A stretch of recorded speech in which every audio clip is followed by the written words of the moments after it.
Hi everybody, I'm David Rower, and my topic for the two PhD dissertations that I reviewed is why Nixon matters.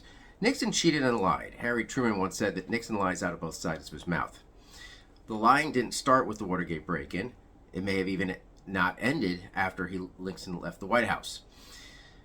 The break-in itself is what Nixon is most well known for, but the deceptions began way before he was president with an event called the Madame Trudeau event, where Nixon used his power to try to subvert the ending of the Vietnam War so he could basically prolong the war to his own political gain.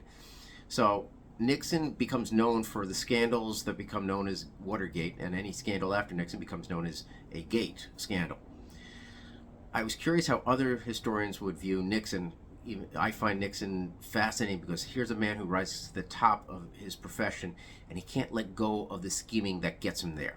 So the first dissertation I looked at was a report card for Richard Nixon, Conservative Intellectuals and the President by Sarah Catherine Mergel. The sources were a mixture of books, articles, including 11 books and articles by Nixon himself and 13 by William F. Buckley, the noted conservative. The PhD had use of periodicals and newspapers, manuscripts, as well as archived materials. All in all, there are 256 sources at the back. The methodology was relying on all these published accounts, as well as trying to get interviews with those remaining individuals who were there. The content. Essentially, Nixon ascended to the presidency in 1968, a time when Americans were beginning to question if the liberalism of the Johnson administration was really the direction that the country wanted to go. The analysis is, while Nixon appeared to not be the conservative that conservatives wanted, in the end he became the pragmatic conservative that conservatives needed. That was also part of the conclusion of what the PhD author came to. The second one I used was Richard Nixon in Fact and Fiction, Myth and Ideologies in Contemporary American Literature and in Pop Culture. This is by Daniel Eugene Frick, who is already a PhD. He used 264 sources, including books, journal articles, newspaper articles, and interestingly enough, political cartoons. I thought it was interesting that both dissertations used approximately the same amount of sources. This methodology was broken into three sections. It first develops a methodology based on analysis. Then it goes on to talk about other sources, and finally goes on to go to creative writing sources written about him, such as fictional accounts.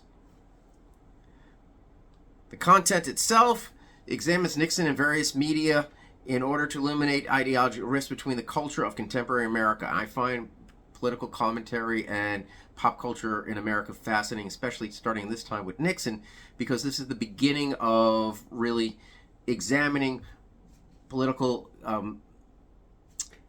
figures in the media at this level. It's not the first time we've seen it, but it's really with Nixon. It gives him a real character to expose and expand upon.